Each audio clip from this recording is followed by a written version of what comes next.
Richard Marles, welcome to Insiders. Morning, Fran. Why shouldn't the Prime Minister speak out about China and a changing China when he's in the United States? Well, what we saw this week was the Prime Minister go to the United States in the context where there are trade tensions brewing between the United States and China, and those tensions are causing enormous anxiety for people in this country. And in that place, essentially wearing his baseball cap takes pot shots at our largest trading partner. Yeah, but hang on, Labor agrees that global trading rules need to change around China, doesn't it? China is a developing economy. Like, that is the matter of fact. It's an evolving economy, but right now, I mean, if you want to put numbers around it, the average income in China is less than $10,000. The World Bank puts the bar at about $12,000 in terms of becoming a developed country. To put it in context, our average income's around 47 by that same index. All right, that's one index. China's also the biggest spender on military. Sure. Expenditure, and actually at the same time that Anthony Albanese was taking issue with the definition, Penny Wong was in Jakarta describing the new reality around the strategic competition between the US and China. She cited China's growing economy. Within a decade, it's set to become almost twice the size of the US. I mean, does it need or warrant the concessions that it gets under that developing economy status? So China is a very large economy, and it will become the largest economy in the world. It obviously is a large population, and it is still developing. That's the matter of fact. But the point here is that exactly where China fits in terms of its place within the WTO, indeed its place within the world, ought to be a matter of negotiation with countries in the world. But certainly from an Australian point of view, that's something that we should be negotiating and working through with China in a respectful way. Now, what we saw this week was the Prime Minister in the United States in the context of there being trade tensions between the US and China, and from there taking pot shots against our largest trading partner. So the issue was that Scott Morrison did it from the US? I mean, he said this before and Labor didn't take such an issue with it. Oh, the context in which he has engaged in this megaphone diplomacy is absolutely the issue. And it's not the way in which this issue should be dealt with in a respectful way. Go to the issue again to quote that speech from Senator Wong. She said China's demonstrating its right to a greater role in the region as a great power. If China believes if China believes that its size and power entitles it to a greater role in the region, shouldn't it be playing by the same rules as everybody else in the region? Yeah, I mean, don't the rules need to change? It is really important that China participates in a global rules-based order, and that's the context in which Penny was making her comments. And isn't that what Scott Morrison's saying? But we're not comparing apples with apples here. I mean, we're talking there in terms of what Penny Wong was saying about China's place in terms of its strategic power. In the context of the WTO, we're talking about an economy which is still developing in terms of the wealth of its people. And that's the context in which that point is made.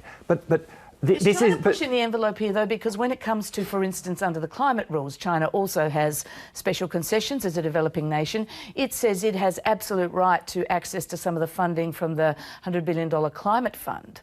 I mean, that doesn't seem right, does it? China is a growing economy. Like, that is a fact. And in that sense, it is a developing economy. That is also a fact. It does not meet the tests of the World Bank in terms of... So should it get access to that pot of money that a country like Brazil would get? If I can just finish, Fran, it doesn't meet the tests of the World Bank in terms of being a developed economy.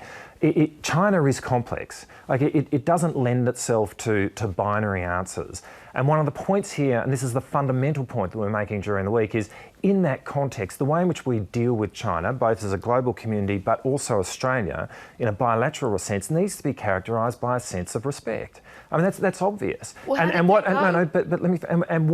the Prime Minister did this week was not respectful, and that was the point that Anthony Albanese was making, and it's a point well made. And you were in Beijing at the time. How was that point from Scott Morrison received? What was the reaction? Well, I mean, ultimately, it's for China, in a sense, to give the definitive answer to that question. But what I can say is that the state of the relationship as it exists between Australia and China right now is terrible.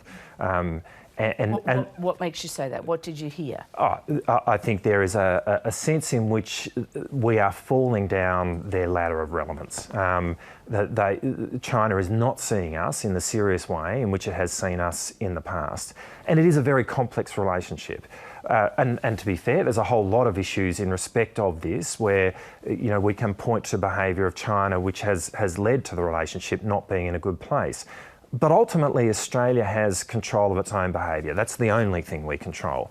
And so if you ask the question, has the relationship been managed well from an Australian point of view over the last 6 years? The answer is it's been managed terribly. I mean, there has been complete ineptness on the part of this government, and that is a matter of concern for everybody in this country who's engaged in export to China and everybody in this country who benefits from that. And we're talking about millions of Australians in that category. In the midst of all of this, at that speech you gave in China, you called for stronger defence cooperation with Beijing. Why? Well, already we do have defence cooperation with Beijing under this government. Exercise Pandaroo, as an example, is an annual exercise that occurs between Australia and China.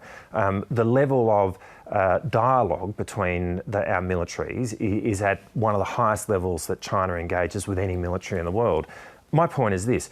Right now, we have a massive trust deficit in terms of our relationship with China, and we need to build trust. Actually, in the context of our bilateral relationship, the military-to-military relationship is one area where it's actually not bad. And so we ought to leverage that in order to build trust, and we can do more in that space. How does that fit, though, with the discussion we've been having in this country over the last few months? I mean, for instance, our security services say we can't trust China, the Chinese telco Huawei, to build our 5G network. I mean, if we can't trust Huawei in our 5G network, how can we and why should we trust the Chinese military? Well, it's about building trust, and we already engage in activities with the Chinese military. So I'm not advocating that we do anything which puts us in a position of vulnerability, but there is a whole lot of scope here where we can engage in activities which help to build trust, and indeed that's already occurring. The principal objective of Exercise Pandaroo under this government right now is to build trust. And there is no downside in doing that. In fact, that is the issue which needs to be developed. And the very advice that we get from our agencies points to that. It's complex, though, isn't it? Because, as you say, China has contributed to some degree to this lack of trust and of course. General suspicion.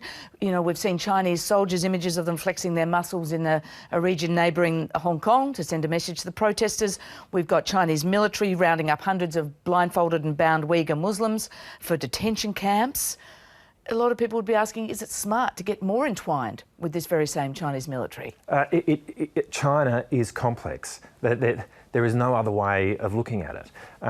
But we are engaged with China, and that's the fundamental judgment that was made back in 1972. It's the judgment that's been made by successive governments, which gives rise to China being our largest trading economy. That is a judgment which means that there are millions of Australians who derive financial benefit and a livelihood from our engagement with China. So that's where we're at.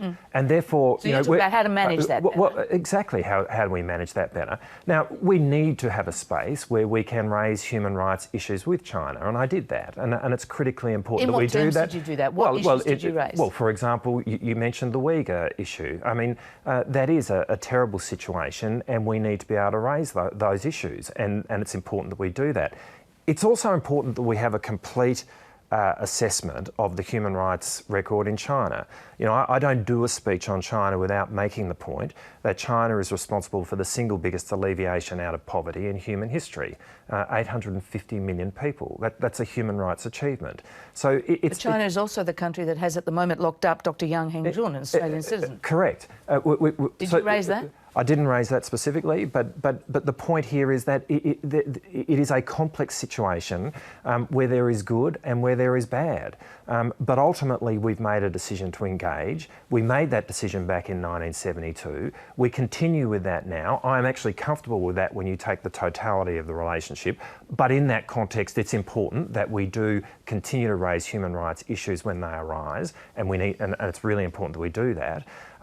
But if we're engaging, then we need to be having the best relationship with China that we possibly can have. And right now, this government is not delivering it. In fact, they're inept. Isn't it important, though, in a long-term, what was obviously a long-term crucial relationship, not just raising the issues, but the response you get from that? What response did you get? Because we've seen no response, apparently, that any of us can tell to the detention of Dr. Yang.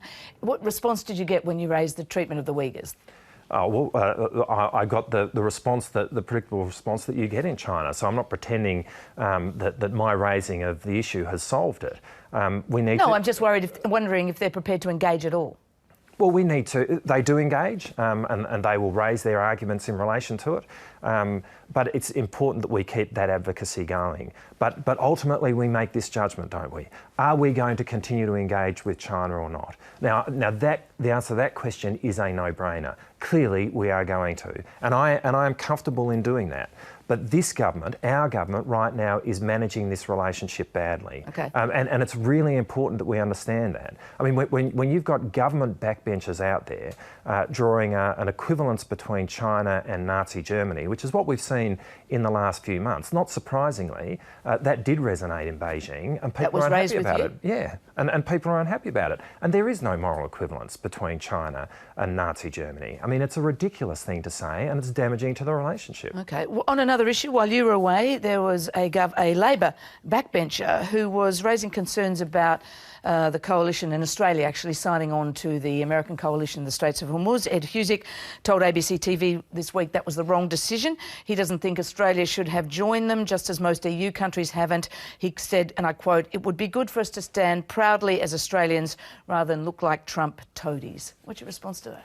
Well, Ed has a right to say what he wants to as a backbench member, and I absolutely respect his right and the comments that he makes. But ultimately, we do not stand in that context. Freedom of navigation is what's at issue with the Straits of Hormuz.